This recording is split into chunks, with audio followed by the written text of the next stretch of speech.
December, what a better way to give my life to Christ.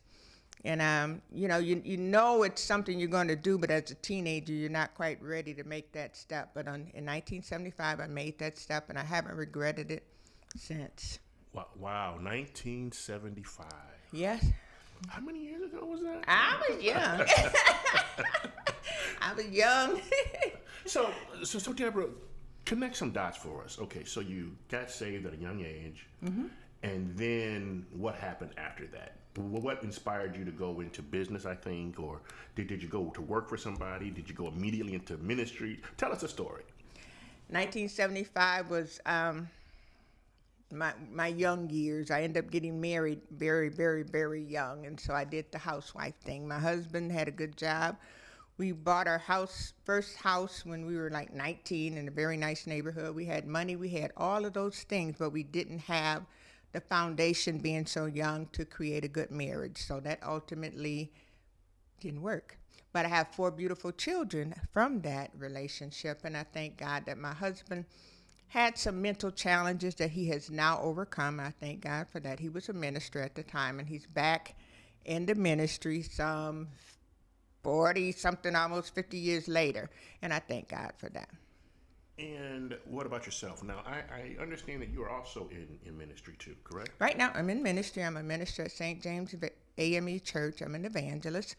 And when I was in Michigan, I grew up in Michigan, but in 2002, I moved to Cleveland. And a lot of things happened. In Michigan, I ran a minority business organization. I was the president of the first minority woman president of the microloan bank.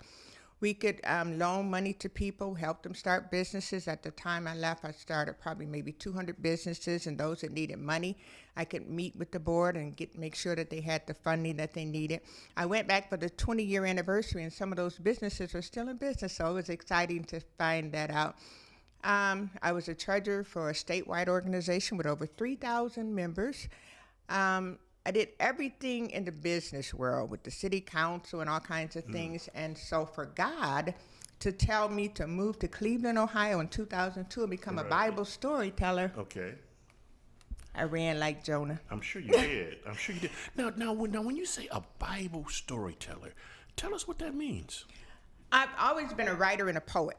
And from when my grandma gave me the first Reader's Digest, I was like, I want to do this. You know, the little section they had where the stories were? I wanted to write stories, and I wanted to do that. And I wrote poetry. In my church, I was often called on to write custom poetry for different events and anniversaries, and I loved that. But in 1998, my husband at the time and my father died 2 days apart. Wow. And I saw some shifting happening in my life, and my poetry was turning into something that I wasn't used to. It was more like a mini play or a story or something. It was more than just Twinkle, Twinkle, Little Star poetry. Now now being in Ohio for quite a while, I never knew anything about spoken word or that kind of arena. And so that's probably why God said, move to Cleveland. When I came to Cleveland, my whole world opened up. I moved downtown to the Playhouse district, and I realized that with my little town, those things hadn't gotten there yet. Right. So God had to reposition me and move me here. But it was just really, my children were grown, my husband died, and my dad died 2 days apart. It was really a time in my life where I was really trying to find myself again. And then when I came to Cleveland, people thought I was running from the law. Because how do you do all of these lofty things and run a bank? And I had 2 offices, one downtown, one across town. I had employees and different things.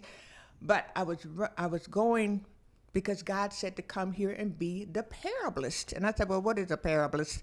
A person that ministers in parables. Wow. And so I did it for a while, and I have on my website probably 30, 40 places that I have gone, but I have never made it my primary thing. Now you have a website.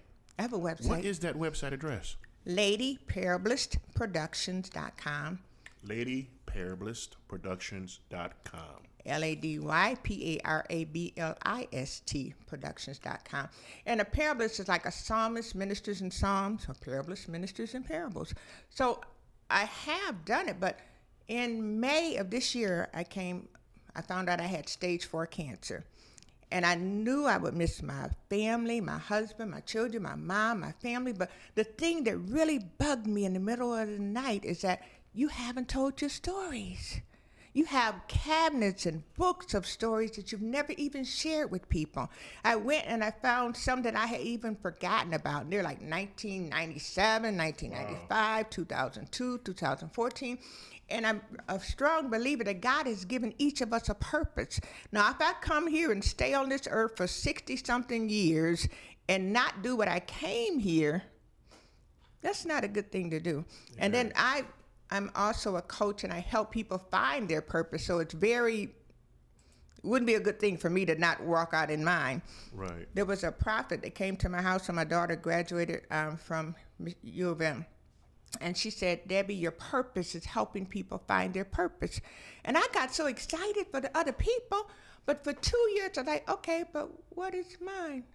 And it hit me like, okay, your purpose is helping people find purpose. So through the stories, I found out I have one story, one of my favorites is called The 5 Lives of the Woman at the Well.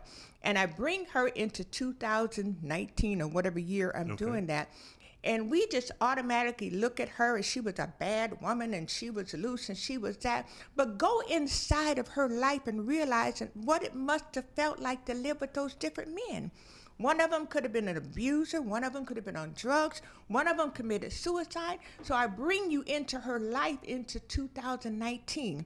I remember, I don't like to say performing, but I remember ministering in Akron, and a lady came up afterwards and she cried and she whispered and she said, I never told anybody about the abortion. So wow. God had shown me that through the stories, just simple stories, that I can envision prayer lines and people being delivered and healed and set free just through a simple story, because they don't have to divulge their personal information. But through the story, through the parable, they can see that there's redemption. They can see that God is He's concerned for them. I've even went to the prison and did parables and did that. And so people that would not have me necessarily come in and preach a sermon, they will let me come as a parabolist or a storyteller. And as an evangelist, that's a perfect way to reach out to people. That is perfect. And so now that I've gotten older, I mean, yes, I still travel, but it came to me when I came with Lady Flo. I'm the co-host of the Gifts to the Body show. And as we talked about gifts for all of those weeks, I kept feeling guilty. It's like, okay, you're encouraging people, but what are you doing? So I talked to Flo. And I talked to Apostle Larry, and I decided, okay, Jonah is coming up out of this belly of this well because it stinks in here. So I'm pulling out my stories, and I'm having the show, a half-hour show every Friday from 2 o'clock to 2:30, and it's called Just Telling My Stories. Wow. So, well, we're looking forward. We're looking really, really forward to adding your genre of storytelling and your show to KAZ, because it's unique. No one does it.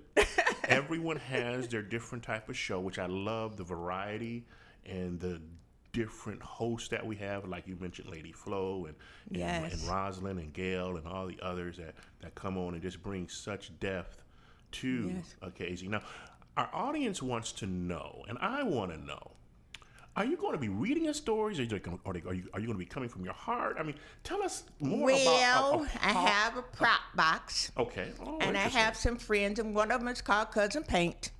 Okay. And one of them is Prophetess Fatima. Okay. And there's a number of characters that are in my head, and some of them come out. And it's not all strictly religious stories, but parables have meanings. There's one story of a family reunion, and they don't know their uncle's real name. You know, there's different kind of stories, because laughter is good medicine. Amen. Everything is not preaching and being somber and being solemn. I really believe when Jesus was going around with the disciples that they had a good time. Yeah, absolutely. You know, when they weren't running for their lives, but I believe they had a good time and they laughed and they had some fun times together. And also with the spirit of depression and suicide running rampant, I believe as an evangelist, I can help people just with simple storytelling. Just a laugh sometimes can help you get through different things. And a lot of the stories, even though they may be animated, like I think for the first one, I'm going to do one about a vessel, a cracked pot that decides to he's on this potter's wheel and he doesn't want to be on this potter's wheel. He doesn't like how things are looking, so he decides to jump off. Wow. So he jumps off, and the conversation starts at night when he's reflecting upon his life. What he could have been, what he should have been, the mistakes that he made. Because we all make mistakes. We all make mistakes. Yes. But God is so loving, and at the end of the story, he gives him a chance to start all over again.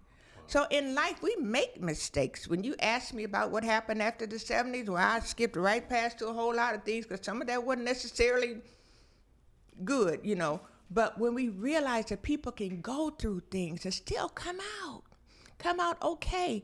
And the cancer, once they tell you that you have cancer, and I had it twice, stage 0.9 and stage 4, you realize that don't worry about dying and don't worry about what's going to take you out of here. Worry about living while you're here. Amen. So Amen. I'm going to tell my stories. Well, you know, it has truly been a pleasure. I am looking so forward to you sharing your stories with the audience. And also, one other thing, I sort of know this, you also dabbed a little bit in comedy.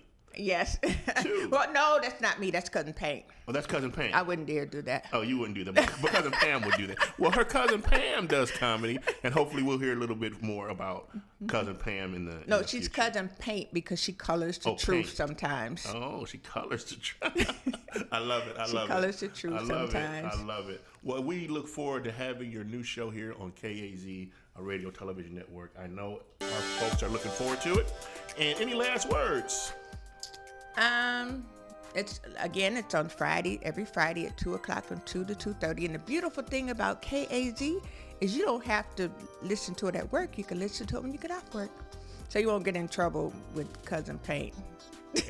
Amen. Well, folks, you heard it first right here on KAZ Radio Television Network. We have a new show coming with our author, our comedian, not our comedian, but her cousin, Paint is. Lady Parabliss is my stage name.